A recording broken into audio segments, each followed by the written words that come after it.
नहीं पचा सकते। 6 महीने तक बच्चा बिना पानी पिए जी सकता है, बिना खाए जी सकता, केवल दूध पर। और वही बच्चा जब बड़ा हो जाता है, कहें कि 6 महीने दूध पे रहो, तो दूध पे 6 महीने नहीं कोई रह सकता, बीमार पड़ जाएगा। क्यों? बच्चे के साथ ऐसा क्यों? वो दूध पे 6 महीने कैसे रह जाता है बिना पानी तक पिए? इसलिए क्योंकि भगवान ने उसकी व्यवस्था दूध में सब कुछ कर रखी है। ये सब परमात्मा की व्यवस्था है, हमारी आपकी व्यवस्था नहीं है। इसलिए कभी हम ऐसा अपराध ना करें।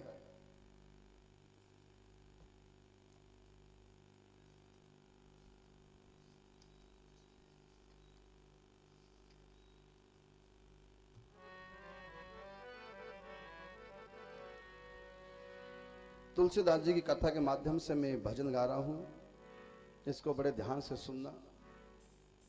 जैसे बच्चे का परित्याग कर दिया था तुलसीदास जी के पिताजी ने, तुलसीदास जी का उसका दंड मिला उनको, उनका वंश खत्म हो गया। अगर इस समय इसी जन्म में अगर संत का श्राप तुलसीदास जी के पिताजी को ना भी मिलता, तब भी उनको एक जन्म स्पेशल लेना पड़ता, जो उनके यहां संतान ना होती, संतान का मुंह ना देखते। एक जन्म स्पेशल इसलिए होता।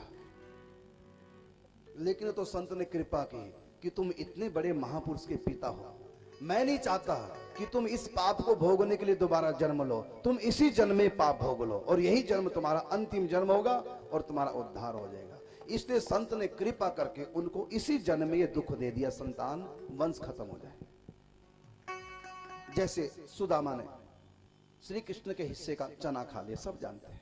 भगवान ने सोचा जो कोई दूसरे का हक छीनता है, हक मारता है, उसको एक जन्म स्पेशल दरिद्र घर में पैदा होना पड़ता है, जिंदगी भर दरिद्रता का दुख उठाना पड़ता है। लेकिन मेरा भक्त सुदामा, मेरा मित्र सुदामा, इसको दोबारा मैं जन्म दूं दरिद्रता का दुख भोगने के लिए, मेरा होकर के कोई दोबारा माया में पैदा हो, ऐसा नहीं हो सकता। मैं तो इसके पाप की सजा इसको इसी जन्म में दे देता हूं, जो दोबारा इसका जन्म ना हो। इसलिए भगवान ने सुदामा को इसी जन्म में दरिद्रता का दुख देकर के उसको पवित्र कर दिया। इसलिए गर्भ में संतान आए,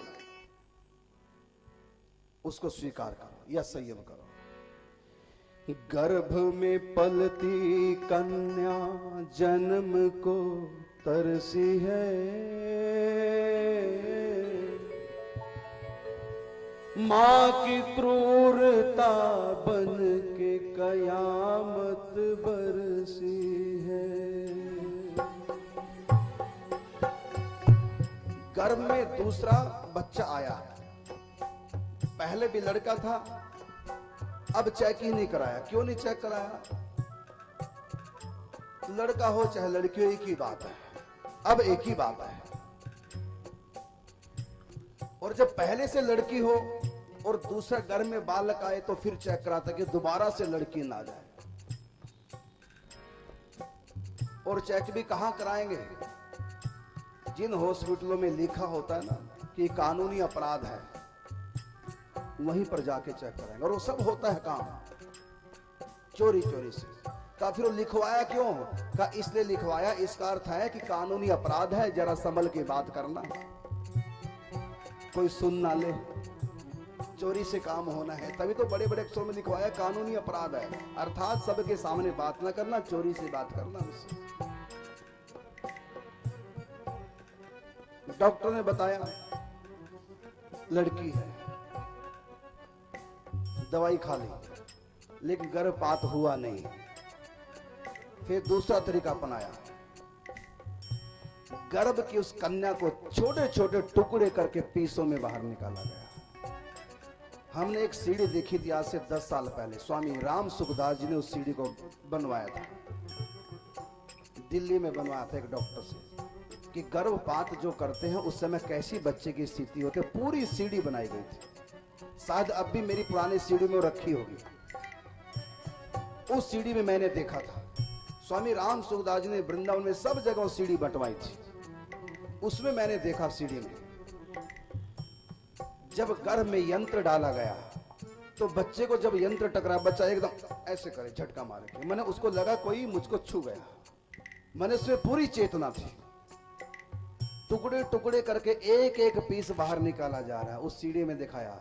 और मेज पे रख रहे हैं वैसी, हाथ की जगह हाथ, पांव की जगह पांव, सिर की जगह सिर, उंगली की जगह उंगली, जो बाद में पूरा बच्चा बाहर आए तो पता चल जाए कौन सा अंग अभी नहीं आया, कौन सा अंग अंदर आएगा। उस सीढ़ी में दिखाया और बाद में डस्टबिन में डाल देते। उस सीढ़ी में एक बार ये भी दिखाया कि डस्टबिन में पड़ा हुआ बच्चे के टुकड़े और माँ ने देख लिए, वो विदेशी कोई महिला थी, उसी सीढ़ी में दिखाया। और माँ ने देव ही अपने बच्चे को देखा, टुकड़े उसके, ऐसा उसको हादसा, ऐसा दिमाग में उसको हुआ, वो पागल हो गई, वो भूल नहीं पाई उस बच्चे को, ये मैंने क्या किया, पागल होगी, मेंटल होगी। उसी सीढ़ी में दिखाया। तो जिस बच्चे को हम अपने हृदय का टुकड़ा कहते हैं, उसी हृदय के टुकड़े के हमने टुकड़े टुकड़े कर दिए। जब मां ही बच्चे की नहीं हो सकी कलयुग में, अब किससे क्या आशा रखी जाए। गर्भ में पलती कन्या जन्म को तरसी है,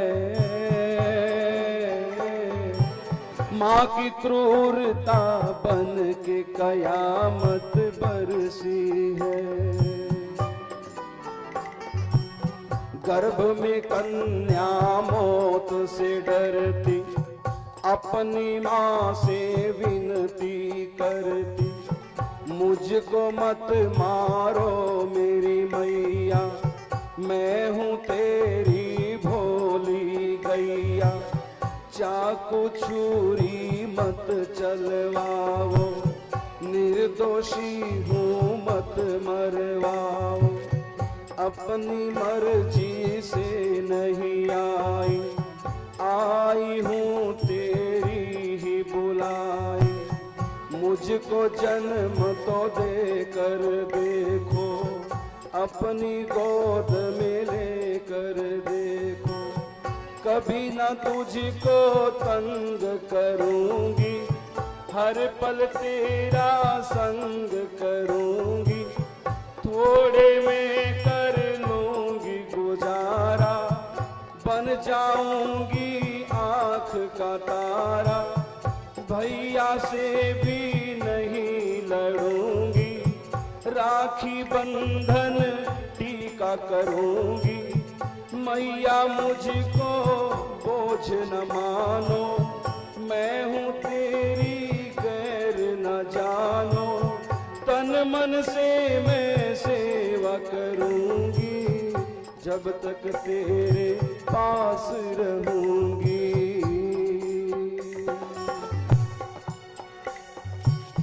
20 बरस की कर दो फिर चली जाऊंगी, जीवन भर मैं तेरे ही गुण गाऊंगी। 20 बरस की कर दो फिर चली जाऊंगी, जीवन भर में तेरे ही गुण गाऊंगी। घर में हिस्सा कुछ नहीं लूंगी, सब कुछ भैया को दे दूंगी, अपनी किस्मत का खाऊंगी, कभी ना तुमसे कुछ चाहूंगी, रो रो के मेरे नैना बरसे, बेटी तेरे प्यार को तरसे, तेरे बाग की एक कली हूँ, ना तोड़ो खिलने को चली हूँ, तेरा जीवन महकाऊंगी, आंगन में खुशियाँ लाऊंगी, मुझे नहीं चाहिए धन माया, दो आंचल की शीतल छाया,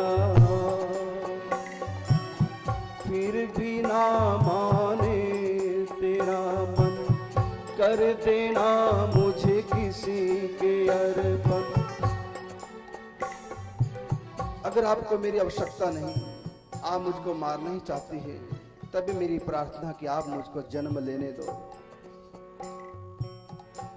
अगर आप मुझको नहीं चाहती तो ऐसे भी इस दुनिया में लोग होंगे जिनके घर में कोई संतान ही नहीं होती, जो निराश हो चुके हैं, जो भगवान से मन्नतें मांग रहे हैं कि हमारे घर में भी कोई संतान हो, चाहे लड़का हो चाहे लड़की, तो उन्हीं को मुझको अर्पण कर देना, चाहे किसी गरीब को दे देना मुझको। मैं भीख मांग के जी लूंगी, लेकिन मुझको मारो मत। भीख मांग के मैं जी लूंगी, घूंट आंसुओं के पी लूंगी, कैसे भी कर लूंगी गुजारा, नहीं आऊंगी कभी दोबारा, लेकिन मैया मुझे न मारो, एक बार तो कह दो ना रो। कान बने हैं बहरे माँ के, ममता हृदय में ना झांके, माँ बच्चों की होती है रक्षक, लेकिन आज बनी है भक्षक। जिस कन्या का पूजन करती, जिसके चरणों में सिर धरती, उसकी आज बनी हत्यारी। हाय विधाता ने मति मारी, माता पिता होते हैं प्यारे, लेकिन आज बने हत्यारे। भाव न समझे जालिम रोते मुखड़े के, टुकड़े टुकड़े कर दिए दिल के टुकड़े के। भाव न समझे जालिम रोते मुखड़े के, टुकड़े टुकड़े कर दिए दिल के टुकड़े के, टुकड़े टुकड़े कर दिए दिल के टुकड़े के, वो टुकड़े टुकड़े कर दिए दिल के टुकड़े के। गर्भ में पलती कन्या जन्म को तरसी है, माँ की क्रूरता बन के कयामत बरसी है। अगर हम ऐसी करते रहेंगे तो सोचो अपने बेटों के लिए बहू कहां से लाओगे। अगर लड़कियां पैदा होंगी नहीं तो बेटे के लिए बहू कहां से लाओगे। आने वाली अपनी संतानों के लिए बहुत बड़ी समस्या खड़ी करके जा रहे हो। अपने लिए तो विपत्ति के बीज बो ही रहे हो, अपने लिए तो दुर्गति कर रहे हो। नरक जाओगे, फिर जहां भी जन्म लोगे संतान के लिए तरसोगे। अपने तो कांटों के बीज बो ही रहे हो, लेकिन आने वाली पीढ़ियों के लिए सृष्टि अनबैलेंस करके जा रहे हो। इससे व्यभिचार बढ़ेगा। इसलिए गलती कोई ना करे। यही गलती की थी कभी गर्भ के बच्चे को मारने की, द्वापर युग के अंत में, कलयुग की शुरुआत में अश्वत्थामा ने यही गलती की थी। उत्तरा के गर्भ में ब्रह्मास्त्र का अनुसंधान किया बालक को मारने के लिए, गर्भ के शिशु को मारने के लिए। और सब जानते हैं भगवान शिव का वरदान है अश्वत्थामा को, जब तक प्रलय नहीं आएगी तब तक तुम अमर रहोगे। इसलिए भगवान ने इसको मृत्यु दंड तो नहीं दिया, क्योंकि शिव का वरदान था अमर होने का प्रलय पर्यंत। लेकिन क्या दंड दिया, आज तक अश्वत्थामा दंड भोग रहा है। माथे की मणि निकाल ली, सर मूंड दिया बर बस निकाल ली मणि, और धक्का दिया, धक्का देके छोड़ दिया जा दुष्ट के धरी। मणि निकाल ली, मस्तक में जो मणि थी बाण की नोक से घाव हो गया। वो घाव आज तक नहीं भरा है। 5000 साल हो गए इस घटना को। क्यों नहीं भरा? दुनिया वाले सीख लें कि कितना बड़ा अपराध है, इसका दंड कितना भयानक है। यही गलती गर्भ के बच्चे को मारने की थी कंस ने। जब ही बच्चा जन्म ले तुरंत उसको पटक के मार दिया, कंस को मृत्यु दंड दिया। और उसके बाद जब तक कंस जिया डरा डरा के भगवान ने रखा। कि मरने के बाद तो नरक तो जा नहीं सकता क्योंकि आखिर मेरा मामा है, लेकिन तेरे लिए मैं यही नरक पैदा करूंगा, शांति से जी नहीं दूंगा जब तक जिएगा। 6 बच्चों की हत्या का जो पाप तुम्हारे सर लगा है इसी जन्म में भुगतवाऊंगा।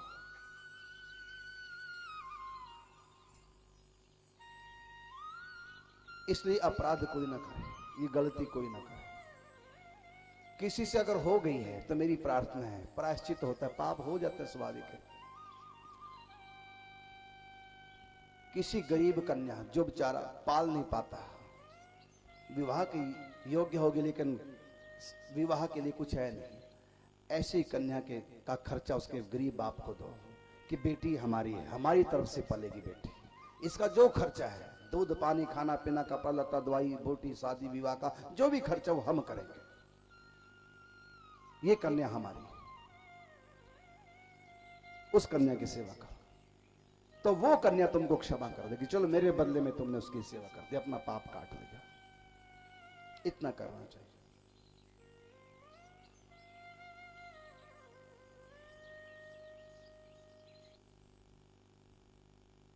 लक्ष्मी है तो नारायण है, भगवती पार्वती है तो शिव है, राधा है तो कृष्ण है, सीता है तो राम है। मंदिरों में देखो सब जगह सीता राम राधा कृष्ण गौरी शंकर लक्ष्मी नारायण, बराबर का हक है दोनों का, प्रकृति का भी नारी का भी पुरुष का भी, सबको जन्म लेने का अधिकार बराबर है। फिर भगवान के विधान में तुम टांग अड़ा रहे हो, तुम्हारे विधान से थोड़ी लड़का या लड़की होगा, भगवान के विधान से होगा। ये तो राक्षसों का काम है भगवान के विधान में टांग अड़ाना। संयम करने का तुम्हारा अधिकार भगवान ने दिया है, संयम करो, नहीं तो फिर भगवान का विधान जो होगा उसको होने दो, अपराध ना करो। आत्माराम दुबे जी से गलती हो गई, बेटे का परित्याग कर दिया कि हमारे उसमें नहीं है, ये तो नाश कर देगा, इसको त्याग करते हैं। फिर वंश खत्म हो गया। अब तुलसीदास जी एक एक रोटी के लिए दाने दाने के लिए तरस रहे हैं, कोई रोटी देने को तैयार नहीं हुआ। तब भगवती पार्वती भगवान शिव के आदेश से एक बुढ़िया का भेष बना के आई, हाथ में थाल लिए भोजन का, वन में उस 5 साल के बच्चे को अपने गोद में बैठाया, अपने हाथों से भोजन कराया। बच्चे को नहीं पता कि ये बुढ़िया कौन है, एक तो बच्चा वैसे ही बच्चा है, फिर चाहे वो सियाना भी क्यों ना हो, जब तक भगवान नहीं चाहेंगे तब तक कोई उनको पहचान सकता नहीं, सीधा सा नियम है। तो बुढ़िया हर रोज आती, भोजन करा जाती, और बुढ़िया कोई साधारण तो थी नहीं, भगवती पार्वती अन्नपूर्णा थी। अब उसकी सेहत बनने लगी, गांव के लोग जब उसको देखते हैरान हो जाते कि कोई इसको खिलाता नहीं पिलाता नहीं, जंगल में रहता है फिर भी हट्टा कट्टा ये क्या खाता है, ये राक्षस है, कौन है ये, सब हैरान। एक माता ने जिम्मेदारी अपने ऊपर ली कि मैं खोज करती हूं किसको खिलाता कौन है। जहां गोस्वामी तुलसीदास जी जिस जंगल में रहे थे उसी जंगल में माता छुप गई देखने के लिए किसको कौन खिलाता, कैसे खाता, क्या खाता है। देखा एक बुढ़िया बालक को गोद में बैठा करके भोजन करा रही। उसी समय गांव की वो माता जोर से बोलते उस बालक की तरफ बढ़ी, बुढ़िया से कहा तुम कौन हो। इतना सुनते बुढ़िया अंतर्ध्यान हो गई। जब बुढ़िया अंतर्ध्यान हो गई अब तो उस माता वो माता भूत भूत कहकर भागी गांव में, गांव वालों को इकट्ठा करते, कोई भूत नहीं आते, कोई चुड़ैल है, कोई भूत नहीं है, मैंने देखा, और जो ही मैं भागी तो अंतर्ध्यान हो गई, गायब हो गई। अरे कोई भूत नहीं उसको पादरी, इसका मतलब भूत है। नहीं किसी को माया का पता चला क्या लीला थी। अब तो जंगल की तरफ जाना लोगों ने बंद कर दिया।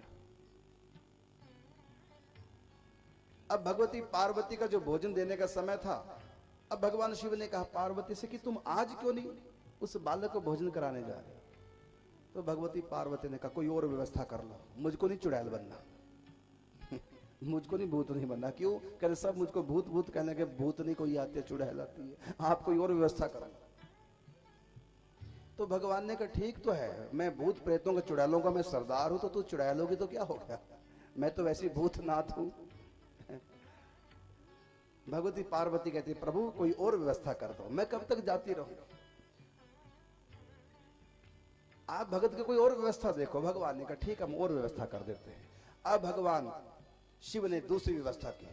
चित्रकूट में नरहरिदास जी नाम के महात्मा अनंत आनंद जी के शिष्य है, उनके गुरु थे स्वामी रामानंदाचार्य जी महाराज, जो कबीरदास जी के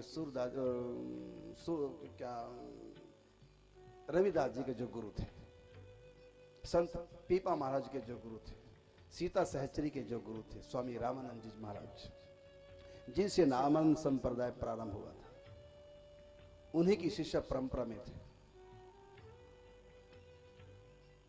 नरहरिदास जी महाराज जी चित्रकूट में उन दिनों अनुष्ठान कर रहे थे भगवान शिव का। उनके भी अनुष्ठान पूर्ण होने का समय आ चुका था। भगवान शिव ने कहा बहुत बढ़िया होगा, ये तो एक पंथ दो काज, भगत को भी भगत राज को भी दर्शन दे दूंगा और उस बालक के लिए व्यवस्था कर जाऊंगा। तो अनुष्ठान की पूर्णाहुति पे भगवान शिव नरहरिदास जी के सामने साक्षात प्रकट हो गए। बोल शंकर भगवान की जय। चरणों में प्रणाम किया है, भक्ति का वरदान मांगा। भगवान शिव ने कहा कि एक सेवा हम तुमको देके जा रहे हैं। हरिपुर गांव से बाहर जो वन है, उस वन में एक राम बोला नाम का बालक है, 5 साल का बालक है। तुम उसको अपने पास रखो, उसको राम मंत्र की दीक्षा दो, उसको शिक्षा दीक्षा दो। उसके द्वारा हम समाज का एक बहुत बड़ा काम करना चाह रहे हैं। वो आने वाले समय में बहुत बड़ा महापुरुष होगा। आपके माध्यम से हम उसको तराशेंगे। वो इस समय अनगढ़ पत्थर है, उसमें तो मूर्ति तराशो। उसको दीक्षा शिक्षा देकर के महापुरुष के रूप में उसको स्थापित करो। भगवान शिव इस प्रकार से कहकर आदेश देकर के अंतर्हित हो गए, अंतर्धान हो गए। भगवान शिव ने जैसा एड्रेस पता बताया था उसके अनुसार पैदल चल करके चित्रकूट के पास ही राजापुर गांव के ज्यादा दूर में 60 किलोमीटर के करीब है, वहां से चल करके पैदल कई दिन के बाद राजापुर हरिपुर गांव पहुंचे। वन में जैसा कि भगवान शिव ने बताया था पहुंचे, देखा है कि वृक्ष के नीचे भूखा प्यासा बालक बुढ़िया की इंतजार कर रहा है, कब वो मां आएगी। आज 2 दिन हो गए मां नहीं आई, 3 दिन के भूखे इंतजार करे थे अपनी बुढ़िया मां की। अब देखा कोई संत आए हैं, प्रणाम किया। संत ने उठा के हृदय से लगाया, ये बच्चा कितना महान है जो भगवान शिव ने इसके लिए स्पेशल मुझको यहां भेजा है। बालक को लाड प्यार के हृदय से लगाया और बालक से कहा तुम्हारे भोजन की व्यवस्था हम करेंगे, चलो हमारे साथ।